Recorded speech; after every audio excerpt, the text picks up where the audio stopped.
روزے کے بارے میں جو سوال بہت زیادہ پوچھے جاتے ہیں، الٹی آ گئی ہے، ابکائی آ گئی ہے، اس سے روزہ تو نہیں ٹوٹا، انجیکشن لگانا ہے، چوٹ لگ گئی ہے، خون نکل گیا، خون لگانا ہے، انہیلر لینا ہے.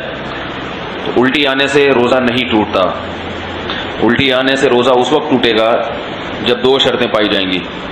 ایک یہ کہ الٹی منہ بھر کر ہو بہت زیادہ، اور منہ بھر کر الٹی ہوئی اور آپ نے اس کو نگل لیا، تو نگلنے سے روزہ ٹوٹ جائے گا. دوسری شرط یہ ہے کہ الٹی منہ بھر کر ہو، خود سے نہ ہو بلکہ آپ نے جان بوجھ کر کی ہو، منہ بھر کر اچھی طرح سے. منہ بھرنے کا مطلب یہ ہوتا ہے کہ اتنی زیادہ ہو کہ آپ اگر روکنا چاہیں تو وہ روک نہ سکیں، اس کو منہ بھر کے کہتے ہیں. ورنہ اب منہ ہر ایک کا جو ہے کیونکہ وہمی لوگ جو ہے نا، پھر وہ وہمی لوگ جو ہے نا وہ تنگ کرتے ہیں. وہمی کہتے ہیں اب مجھے پتہ ہی نہیں چل رہا کہ میرا منہ بھر کے ہوا ہے یا منہ تھوڑا ہوا ہے. تو بھائی اب منہ تو آپ کا اپنا ہے، میں تھوڑی پتہ لگا سکتا ہوں کہ آپ کا منہ بھرا ہے کہ نہیں بھرا.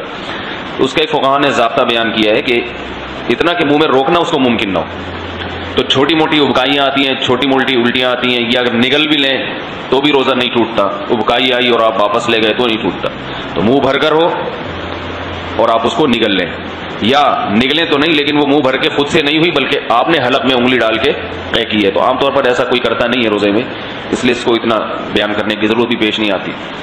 اس کے علاوہ گلوکوز چڑھانے سے، انجیکشن لگانے سے روزہ نہیں ٹوٹتا.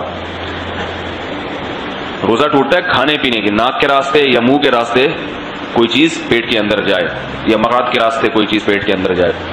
آنکھ میں دوا ڈالنے سے روزہ نہیں ٹوٹتا، خوشبو لگانے سے روزہ نہیں ٹوٹتا، خوشبو سونگھنے سے روزہ نہیں ٹوٹتا ہے. کان میں دوا ڈالنے سے روزہ ٹوٹتا ہے یا نہیں، اس میں علماء کا اختلاف ہے.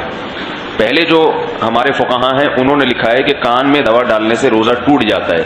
اس کی وجہ یہ ہے کہ ان کا یہ خیال تھا کہ کان جو ہے نا یہ دماغ تک اس کا کوئی لنک ہے، ہم جب کوئی چیز کان میں ڈالتے ہیں تو دماغ میں پہنچتی ہے وہ. لیکن بعد میں جو ڈاکٹروں کی تحقیق ہے وہ یہ ہے کہ کان میں کچھ بھی ڈال دیں وہ دماغ تک نہیں پہنچتی، نہ پیٹ میں جائے گی وہ، نہ دماغ میں جائے گی. تو اس تحقیق کی وجہ سے علماء کی رائے بھی تبدیل ہوئی. تو ابھی ہمارے اکابر کا جو فتویٰ ہے، یعنی سارے ہی ہمارے اکابر ہیں جو اس کے خلاف ہیں وہ بھی ہمارے ہی ہیں، لیکن مطلب یہ کہ جو میرے اساتذہ ہیں ان کا جو فتویٰ ہے اس بارے میں وہ یہ ہے کہ روزہ نہیں ٹوٹتا کان میں دوا ڈالنے سے.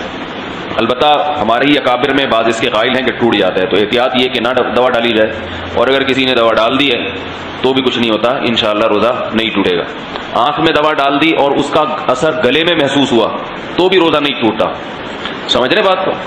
تو سر میں تیل لگانے سے روزہ نہیں ٹوٹتا، احتلام ہو جانے سے، نائٹ فال ہو جانے سے روزہ نہیں ٹوٹتا. زوجہ کے قریب کوئی شادی شدہ آدمی گیا اور ڈسچارج ہو گیا تو روزہ ٹوٹے گا، ڈسچارج نہیں ہوا تو اس سے بھی روزہ نہیں ٹوٹتا.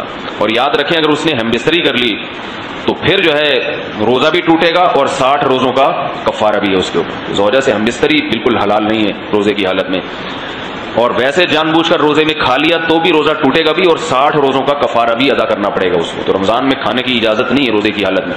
روزہ ہی کیسا جس میں کھانے کی اجازت ہو، تو سزا بھی ملے گی، صرف روزہ نہیں ٹوٹے گا اس میں.